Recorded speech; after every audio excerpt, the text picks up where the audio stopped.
Mathematical लॉजिकमधील सगळ्यात basic concept आहे मॅथमॅटिकल स्टेटमेंट. तर स्टेटमेंट म्हणजे काय? A declarative sentence which is either true or false is called statement. म्हणजे असं सेंटेन्स जे ट्रू आहे की फॉल्स आहे असं आपण ठामपणे सांगू शकतो, अशा सेंटेन्सला आपण स्टेटमेंट म्हणतो.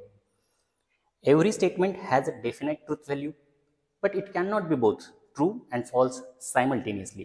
म्हणजे सेंटेन्सला स्टेटमेंट तेव्हाच म्हणता येईल जेव्हा ते ट्रू आहे की फॉल्स आहे हे सांगता येणार आहे.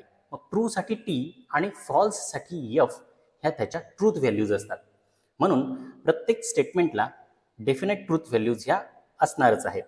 For example, the statement the derivative of x square is 2x is true in calculus and its truth value is T. एक सेंटेन्स दिलेलं होतं, the derivative of x square is 2x. आता आपण डेफिनेटली सांगू शकतो की हे ट्रू आहे की फॉल्स आहे, त्यामुळे ते स्टेटमेंट झालं. आणि कॅल्क्युलसच्या नॉलेजनुसार, डेरिव्हेटिव्हच्या नॉलेजनुसार एक्स स्क्वेअरचा डेरिव्हेटिव्ह हा 2x असतो हे बरोबर आहे. म्हणजे हे स्टेटमेंट ट्रू आहे आणि त्याची ट्रूथ व्हॅल्यू टी असणार आहे.